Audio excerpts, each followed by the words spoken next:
This is how I did it. How laws were broken, how bombs were detonated, and how a small glitch changed my life forever. I'm gonna tell the story of how I bought the Ronster while I ride the Ronster, but it is not what it looked like when I first bought it. So we got a 72 volt Chai battery running on an Electron Co controller and a Socian motor. That's the powertrain. Got EXT front suspension, EXT rear shock, Milk Racing Supermoto wheels, Evil Vendo rear brake, Lewis Tech front brake, prickly pegs, prickly linkages, matching carbon fiber from Sur Ronster shop. It's fully built, but it's been a long journey to get here, so let's go over how it all began. It's a pretty crazy story.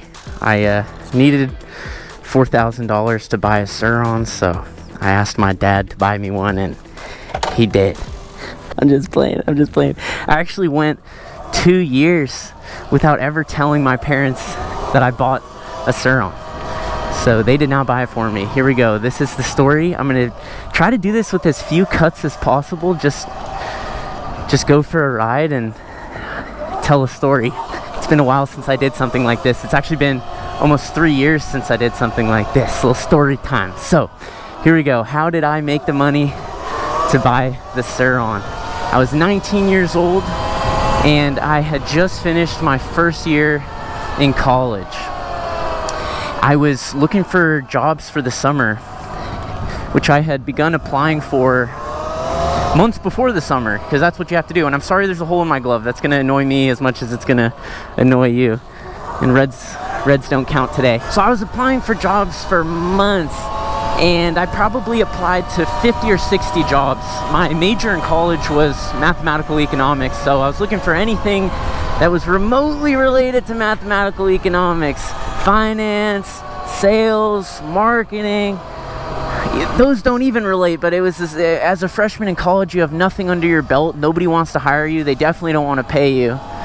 So I was just applying to anything. I probably applied to 50 or 60 jobs in the months leading up to summer.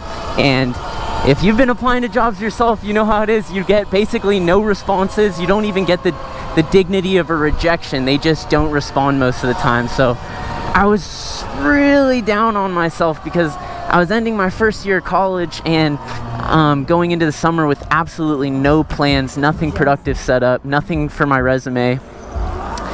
And that was not the goal. So I ended up moving back to Philadelphia for the summer to stay with my dad.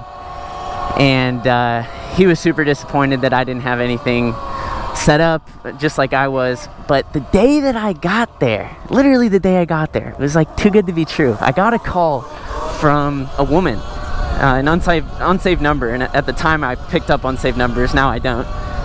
And the woman was saying, hey, you know, we got your application, your resume looks great. By the way, my resume was literally just, hey, I finished 1 year in college, which is like meaningless when you're applying to jobs.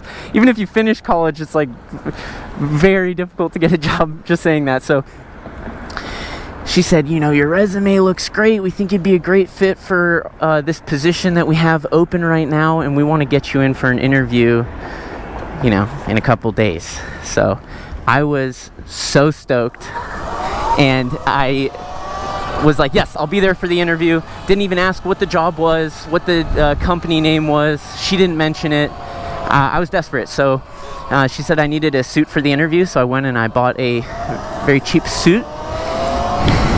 And a couple days later, I went in for the interview. Now, when I pulled up to the office building where the interview was, I'm in a suit, but everyone in the parking lot that I guessed was working at this office building, they were all wearing construction vests. So I was thinking, that's kind of weird. That's not really, I was expecting to see everyone in suits. So I was thinking, well, maybe I'm interviewing for a higher level position. I don't even need to wear a construction vest. I'm going to be wearing a suit because I got a high level job. So I go in there, I sit in this waiting room. There's about 10 other people in the waiting room. We're all wearing suits. And we get called in for the interview all at the same time. This is the first time I've ever done a group interview, which is a real thing.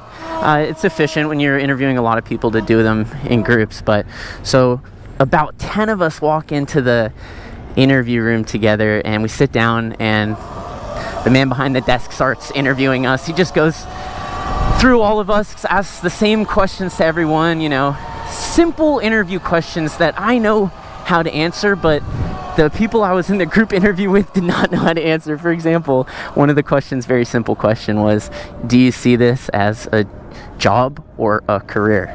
And of course the right answer is, oh, I see this as a career. I'll drop everything for this. This is my life. This would never just be a job for me. This is way more. That's what I was saying. Everyone else I was interviewing with didn't know that how you're supposed to talk in an interview. This one guy was wearing a purple suit. Shout out to Purple Suit Man. And he gave the worst answers for everything. Oh yeah, I'm a DJ at night. This is just to make money, that kind of stuff. Anyway, we all finished the interview. There was very little information about the job itself in the interview. We were given a super general idea of what to expect, and there was a lot of emphasis on, if you do well, you're going to get promoted, and you could even own your own office someday. They kept nailing that in there, like there's all this room for growth, which as a 19-year-old, I was like, let's do it. Give me some opportunity to grow. So the interview ended, we went home. I still really didn't know what the job was about, and I got a call a couple days later saying that they liked me, I got the job, and I'm starting at the top of next week. So let's go. I was so stoked. I had a job, freshman out of college. I was able to secure something that I got to wear a suit for, which is cool. I never wore a suit before like that. And I was ready to go. So I got one more suit because they said we needed to wear suits every day. So I was like, okay, I'll get 2 suits and I'll just switch between the 2. And I came to the office on my first day, 7 a.m. You get there at 7 a.m. and they start you in what's called the war room. No Johnny Walker involved. We started in the war room, and there's no windows in the war room. It's a decent sized room, and all the walls are covered with whiteboards. No windows, okay? And you walk in, and everyone from the office is in there. So there's about 50 or 60 men and women, all wearing suits in this windowless room with whiteboards. And you're in there for 3 hours at the beginning of every day in the war room. And what you do in the war room is you do training and lesson time. So they're teaching you about sales, they're teaching you about business, they're teaching you sometimes about life. And I was actually getting a kick out of it. I was learning a lot. There was all these new things they were teaching us about how to operate professionally, that I was soaking it up. And everyone's wearing suits, so I was like, wow, this is cool. I've never been in an environment where everyone's wearing suits like this. So it was all going great, okay? The 3 hours in the war room ended. This is my first day. And I meet the gentleman that was training me. Now, let's just call him Tony. He was an Italian-American fellow with, oh, look at this, they closed all this off. Maybe they're filming a movie or something. Tony was not a nice guy. He was actually very mean, and I wasn't ready for that. So first of all, he's a cokehead, the powder kind, not the nice drink, and I think that might have led to some of his anger issues because he was very impatient, very, very impatient. So on the first day, at this point, I still don't know what the job is. Let me put that out there. I still don't know what the job is. I've just spent 3 hours in this room learning about sales, building energy with these people I've never met before, and getting excited, but I still don't know what the job is. So I meet my trainer, and he explains to me what the job is, what I just got hired for, what I just got into. 1 second. Look at this bike. And this is what the job is. We are selling cable and internet from Verizon to people in the field. It was a door-to-door job. This was super disappointing information to me because I had already had a door-to-door job in the past, selling stuff door-to-door. You knock on anyone's door, ask them what's up, ask them if they want to buy something. They always say, "Fuck you, go away." Terrible, terrible kind of job, door-to-door. And he tells me that this is a door-to-door job, and we're selling Verizon cable and internet. So disappointing. But I was like, you know what? I'm already in this. It's a job's better than no job, so let's do it. So he puts me in his car and we drive into the field. We were assigned a very nice suburb of Philadelphia where all the houses are big mansions and green grass and trees. That's where we were assigned to go knock door to door and sell cable and internet. They give you an iPad and you can sign people up door to door on the iPad. That was the goal.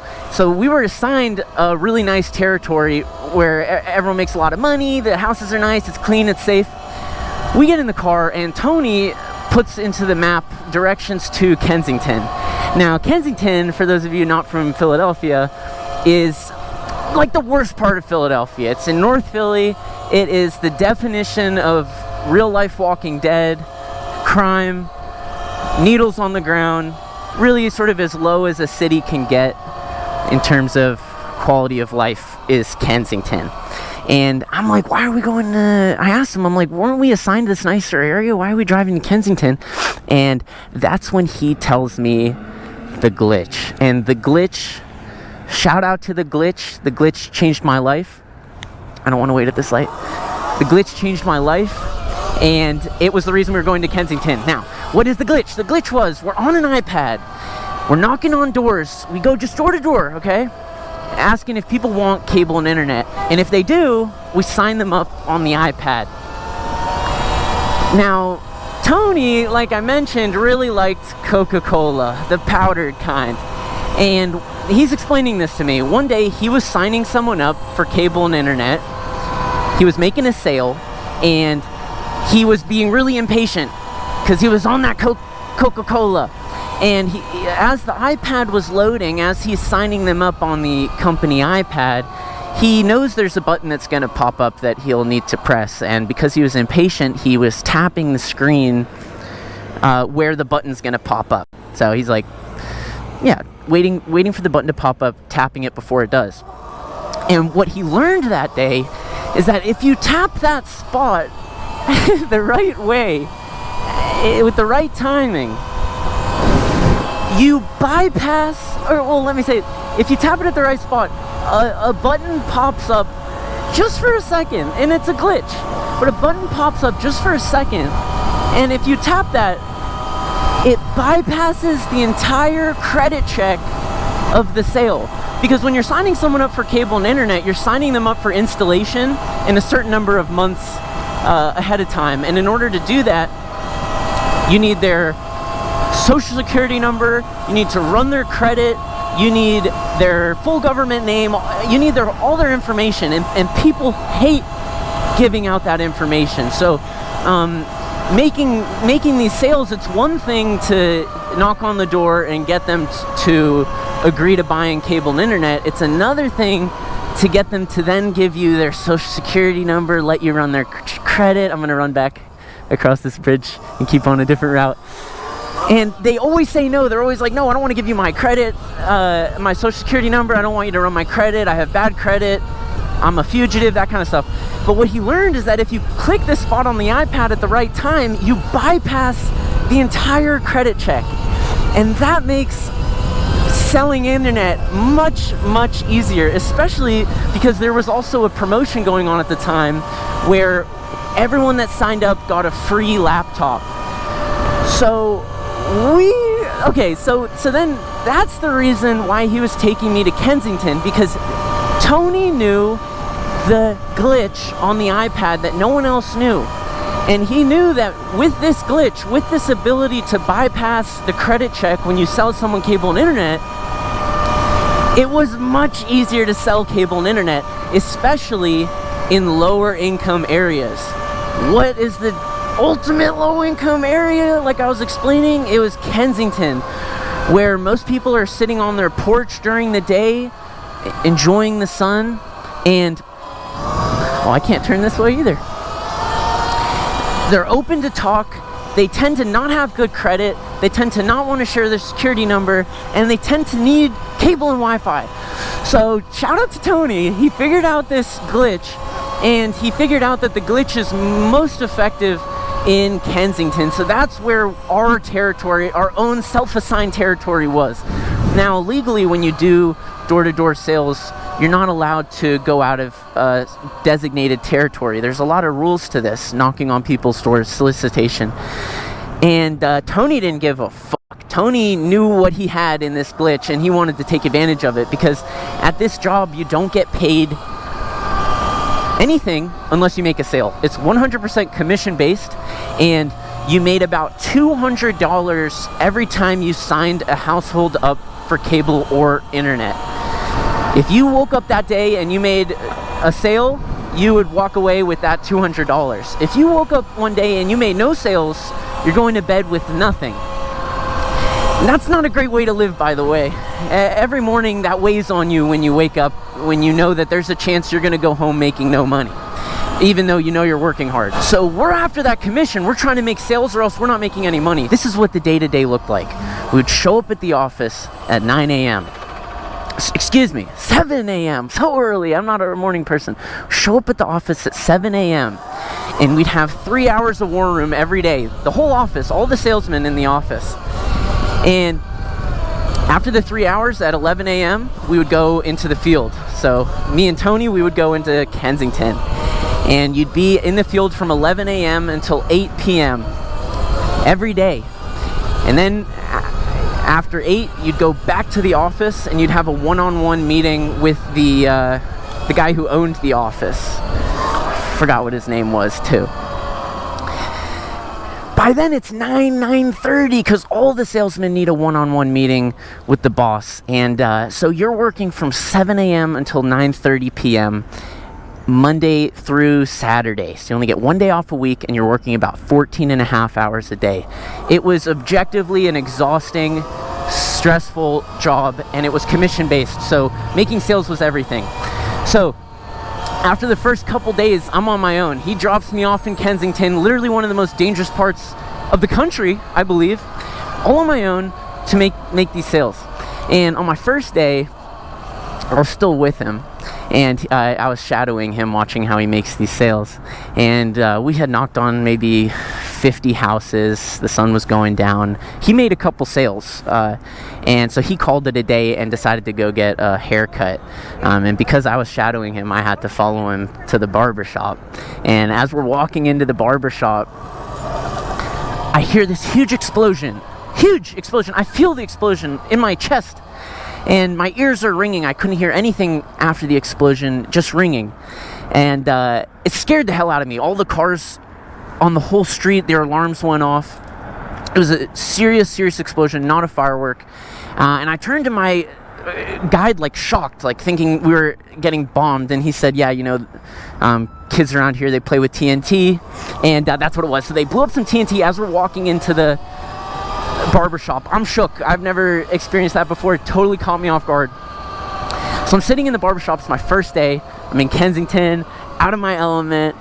My very mean trainer who's always yelling at me is getting his hair cut, and I'm sitting there, and this big, scary looking dude comes up right next to me in the barbershop, and he looks me up and down, and he says, why are you wearing a Verizon shirt? And I was like, oh, well, I'm selling Verizon. Do you need cable or internet? I start my pitch because this is my first day I'm trying to practice. And he says, fuck Verizon. Me and my homies, we only fuck with Comcast, which was our competitor. And he says, take your shirt off. I'm already a little shook, tired. I was not here to fight. So I was like, are you serious? You want me to take off my Verizon shirt? He's like, yeah, do I look like I'm joking kind of thing? Take it off. And he starts getting mad, and I'm like, oh my God. Meanwhile, my trainer, Tony, not doing shit. He's just enjoying his haircut. So I took my shirt off in the middle of the barbershop, and a couple seconds go by, and then the dude goes from a mean frowny face to like this huge smile and starts laughing, saying, I'm just playing, put the shirt back on. But this is the area we're in. We're in an area where TNT is going off, and we're in an area where people are scary as hell, but also kind of nice. So basically what I did for that summer was I would go door to door for about 9 hours a day, 6 days a week, and I would knock on doors. People would open it up, and I would say, hey, how's it going? My name's Sur Ronster. Do you have cable and internet? And usually they would say, fuck you, get the fuck off my porch. Why the fuck are you knocking on my door? That was always the reaction, which is understandable. Nobody wants a solicitor at their door. But in this case, I was the solicitor, so it wasn't nice having those reactions. But sometimes people would say, yeah, you know, I do need cable and internet. And by the time we got to the glitch and I could bypass the credit check, the sales were easy. They're easy, especially with the free laptop. So me and my trainer Tony were outperforming the whole office. We were making more sales than any other salesman in our office. In fact, there were 300 offices across America doing what we were doing, selling cable and internet for Verizon. 300 offices, at least 50 salesmen per office across the country. Me and Tony were the top salesmen multiple weeks while we were doing this. Top salesmen out of all thousands of salesmen. It was a big deal. And it's because we were the only people with this huge upper hand, this glitch. And we were taking advantage of it by going into Kensington. Now, when I was in Kensington, I learned very quickly what types of people liked signing up for cable and internet on the spot. Because it's kind of weird, like, why would you sign up for cable and internet when someone knocks on your door? It means you need it, like, now.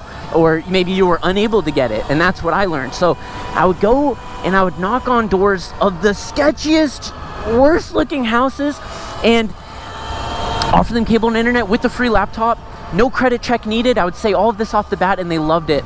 And so what I ended up doing is I ended up signing up a lot of trap houses, these houses where lots of people are going in and out. There's a lot of crime going on. Nobody wants their social security number attached to it, not with the Wi-Fi. So, for example, Water Street. If you look up Water Street on Google Street View in Kensington, that's exactly the kind of street I liked going down, because every single house is a trap house. Every one of them. And none of them had cable and Wi-Fi because they needed to give their social security number and credit check, blah, blah, blah, to get the cable and internet installed. So then here I come like, hey guys, I can sign you up for installation, free laptop, and you just need to sign here. That's it, just sign right here. You'll get internet within a week.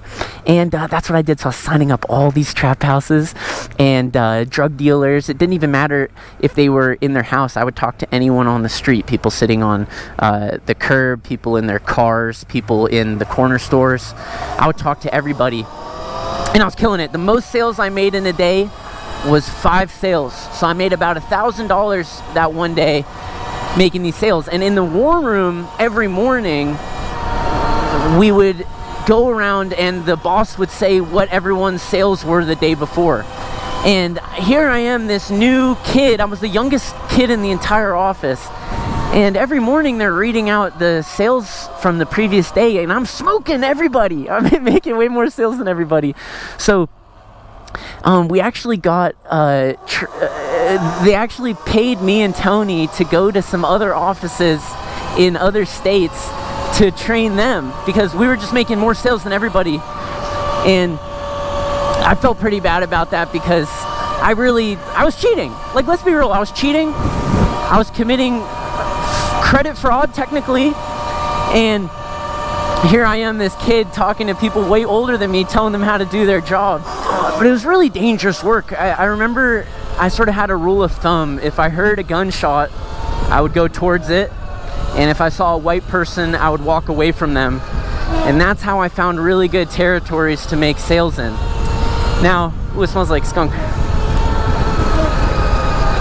One day, I was walking around with my little iPad and my black Verizon t-shirt, and I was in an area I got kind of lost. There weren't as many people there, and I was trying to find my way out.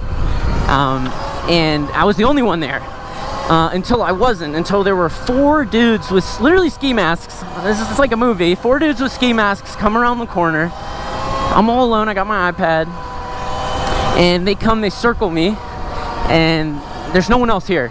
And they said all these questions. Who are you? Where are you from? Give us your iPad, that kind of stuff. Now, the problem with me giving them the iPad is I had no problem giving them the iPad because it wasn't mine. It's the company iPad. But I did have a problem giving the iPad because they made it very clear at the office that if you break or lose that iPad, it's coming out of your check. and I just wasn't ready for that. So I'm standing here, I'm surrounded by guys in ski masks that want this iPad and probably wouldn't care to do anything to take it. They wouldn't have any problem doing anything to get the iPad.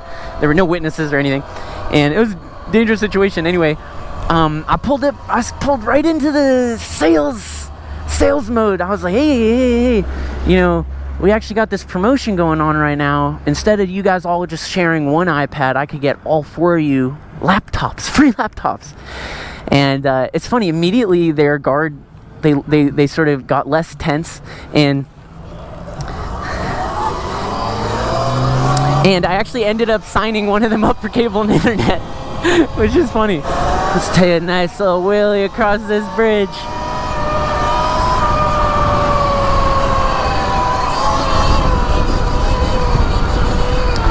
Now on Water Street, if you go to the street view of Water Street, which I was talking about, you'll actually see an ATV there, because there were a lot of dirt bikes, ATVs, just bike life around Kensington. And I would see it every day, and I mean, my day-to-day was pretty miserable doing door-to-door sales. You're just told to fuck off a lot. People don't respect you. You got the stress of maybe going home not making any money that day. And I would see these dirt bikes and I'd be like, damn, that just looks so fun. Like, I wish I was out there riding and not doing this. And that was one of the seeds that was planted in me to buy the Sur Ron. So I'm gonna check my phone just in a second to make sure I'm not forgetting anything before I get to the next part of the story. Ever since I took the Evil Vendo brake off the front, this bike's been wheeling so nice, so much lighter. So by the end of the summer, after working 14.5 hours a day, 6 days a week, knocking door to door in Kensington, Philadelphia, taking big advantage of this credit hack, I had made some good money. I was just looking into the future and I was like, the future looks like shit. And the major that I was studying for, the type of work I was gonna get was just, you know, desk work, and I just wasn't stoked on the future. So I'm sitting here with a couple $1,000s in my account, and I decided to get the Sur Ron. The Sur Ron was a bike I had seen. So I would have been like 13 or 14 years old at the time when I first saw the Sur Ron, and it was a very niche item online. There were 0 videos about it when I was 13 when I first saw it. By the time I was 19 and I had the money to maybe buy one after being inspired by these dirt bikes I saw riding every day in Kensington, the Sur Ron was still very niche. Very, very, very few videos about it. There was one video made by this gentleman in Russia whose channel name at the time, it's changed. At the time it was No Speed, No Fun. And he only had one video where he was on not just the Sur Ron, which by the way, there was very few videos, there was no videos about the Sur Ron at the time. He was on a Sur Ron and it was upgraded. It was a 72 volt Sur Ron. I didn't understand that at the time. I thought that's just how powerful Sur Rons were. And it's a video of him, you might have seen it, rolling his Sur Ron out of his apartment, ripping around, wheelies, all this stuff in his like urban environment, and then coming back to his apartment at the end and rolling the bike up the stairs. Hey, got the thumbs up. And that video got me so stoked. I was like, that's it, that's the bike I want. I don't have to learn how to do clutch. I've never had a bike in my life. That's why I didn't tell my parents for a couple years about it, because they wouldn't have supported it at all. Yeah, come on.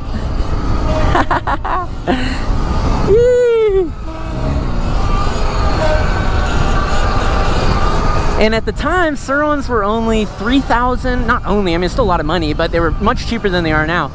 A Sur Ron was about $3,600. And I went to Lunicycle, I went to their brick and mortar in LA, and they had this red Sur Ron for sale. What's up, dude? Appreciate you, man. Yeah, bro. I used to ride motorcycles too before, but I got an accident like 3 years ago. I went into Lunicycle and they had this red Sur Ron as their test bike. So of course I wanted to test it before I bought it, and at the time, because Sur-Ron was so niche and very few people were buying Sur-Rons, yeah, Lunicycle was letting you do a test ride. So I went in, got on this red Sur-Ron, this exact one, for the test ride. My mind was blown. I remember walking into Lunicycle and just seeing it sitting on the showroom, and it was so much bigger and so much cooler than I had expected.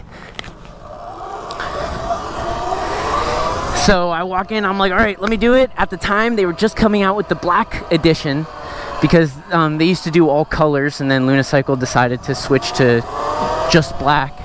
And I wanted the black one because it was the new one, and I had enough money for it. But then they offered, oh, well, you know, we got this test bike. It's got some miles on it, some scratches, but we can give it to you for $3,200, which was about $400 off, and I didn't have to pay tax because I paid with cash. So $3,200 is what I paid for this bike, and that was by far the best $3,200 I've ever invested in my life. It changed my life. It made me who I am today. It gave me all the opportunities I've had. It gave me this YouTube channel. It gave me you. Shout out to you. Jim, Raw, and another couple bikes are coming out to downtown to ride right now, so let's go meet up with them.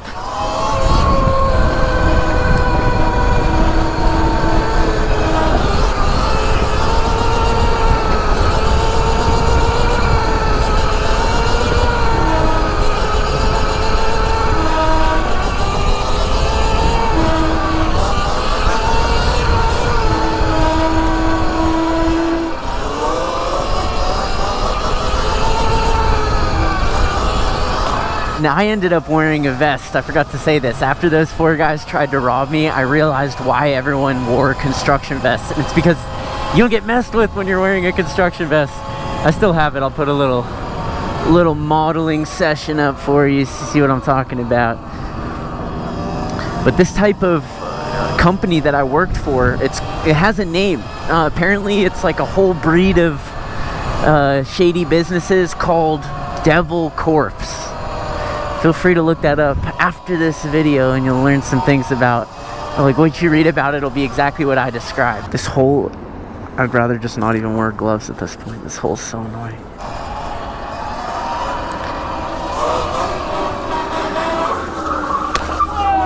What's up, dude? What's up, Tonka? Raw? What's up, Tomahawk? Nice to meet you, man. Hey, what's up, man? Sur Ronster. What's up, dude? My Sur-Ron is finally, like, rideable. Like, you're gonna see me actually wheeling for the first time ever. Go back to Ronster? Yeah. Come on.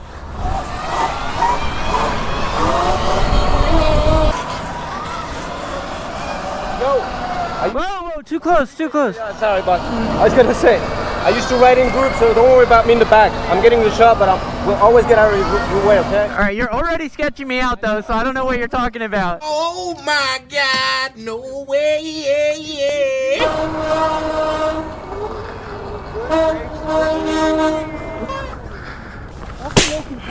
The wheel's still going. As long as the wheel's spinning, it counts. All right, you better get out of my way. I'm about to keep the wheelie going. Ooh, that was clean.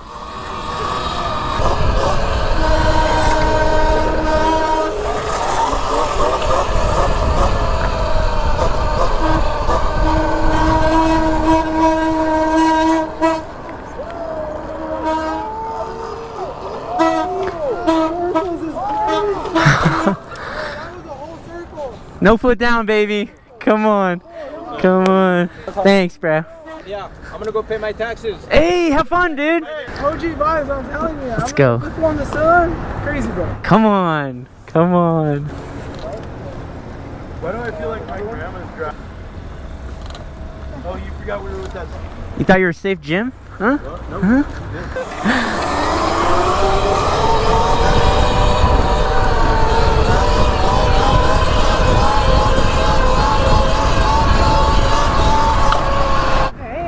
Bike. Thank you. Yeah, these are badass. Did you know Verizon has 1 gig downloads on fiber? Yeah. Come on. Have fun. Be safe. Thank you. You too. Yo, why aren't you driving? I can cannot go there. I'm waiting for them. I think they're waiting to pass you though, so. They can pass.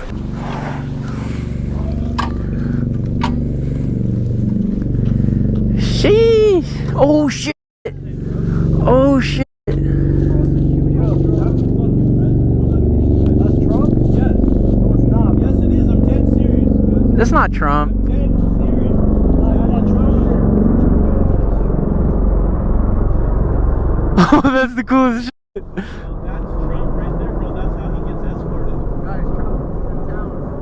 Hey, somebody tell me he's gonna come.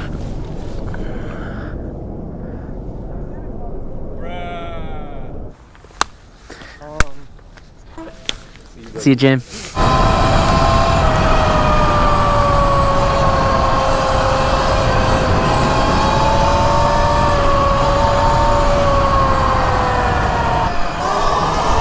Oi!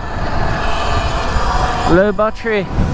Low battery. This might have been the longest video I've ever made, and it might have taken the least amount of time to edit. So I'm happy to do more of these. So please let me know down below what you thought.